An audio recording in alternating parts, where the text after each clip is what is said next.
Hey, it's Fats from Dash Tech and Gaming.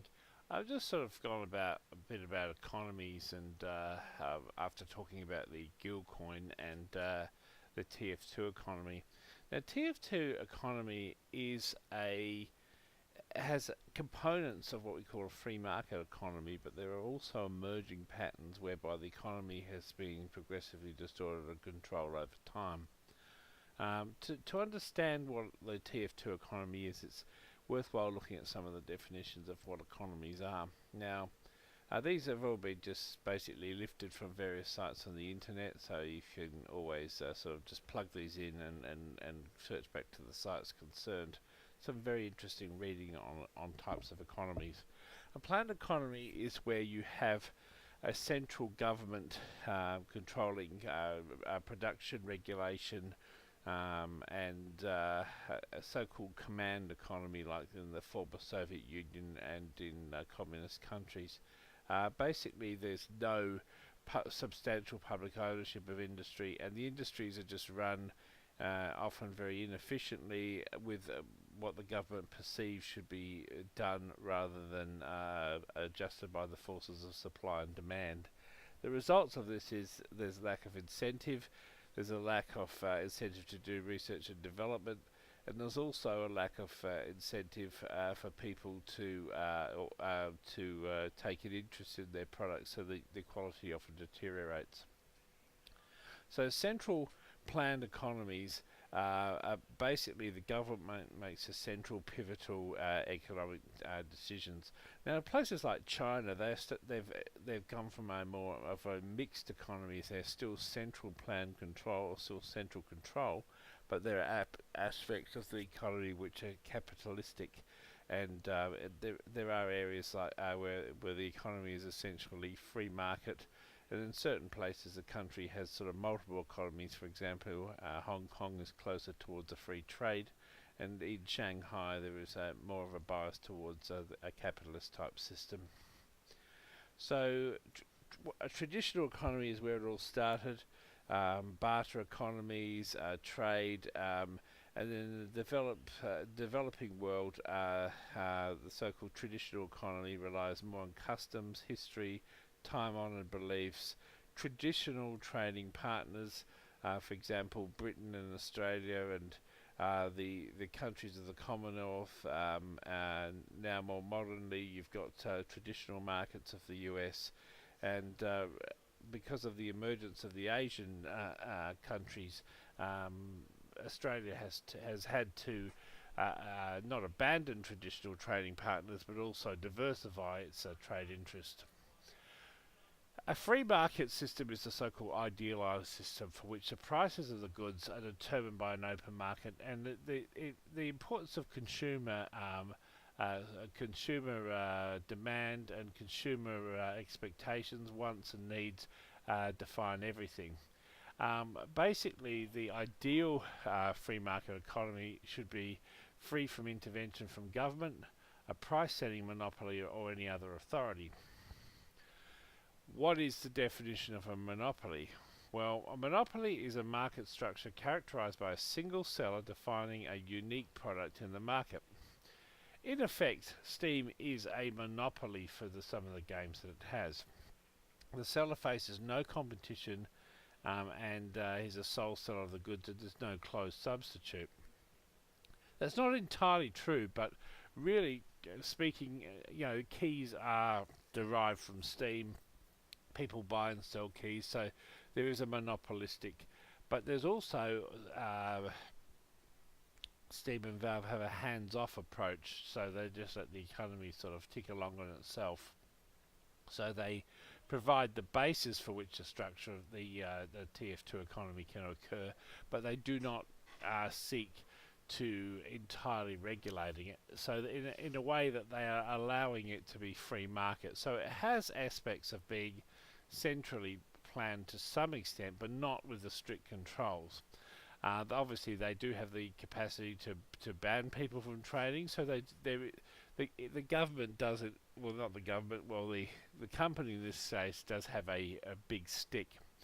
Now, how are monopolies good, or are they good? Well, the answer is the in the American legislation in 1890, there was the Sherman Antitrust Act, or the so-called Sherman's Hammer, outlawed trusts like monopolies and cartels in order to increase economic competitiveness. And I guess this is the issue that we're seeing with many of the larger companies now, where people, you've got a product, you're not happy with that product, but no one else makes that product. And you get another situation which is called an oligopoly, where there's a couple of very big companies that make products, and they prevent smaller companies come in. But there is competition between those companies, but it's sort of almost like a gentleman's agreement in some ways, or maybe they're just so big that they can't damage each other. So that's a Sherman Act. I pasted it in twice. I don't know why I did that. The major inefficiencies associated with monopolies provide they provide a system where they can sort of name the price, and this, as a result, results in other people being unable to enter the market. The monopoly system has been a major issue in the United States with protectionism in terms of prices, and really monopolies tend to encourage inefficiency. Now, the corollary of this is when protection is in place, the monopolies can thrive, but when protection becomes impracticable because of the fact that your trading partners get upset, etc., then the monopolies are left with a big inefficient structure, and they're rapidly outcompeted if other companies are brought into the economy.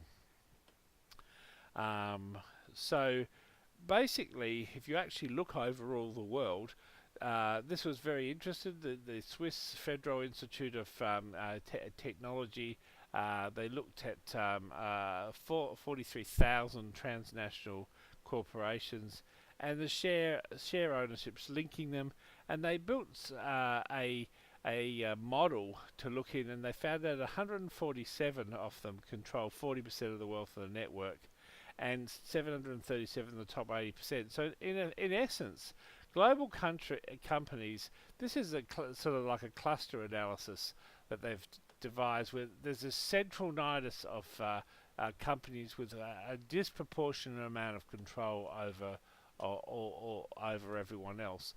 Now, this is sort of the model that sort of we're looking at towards in aspect of our economies. Australia is more government regulated than the US, but the US has this great big core of companies that basically tell Congress to some extent what to do, and they fund politicians' campaigns and etc. So there is this inherent bias of the political system based on the economic power of these companies.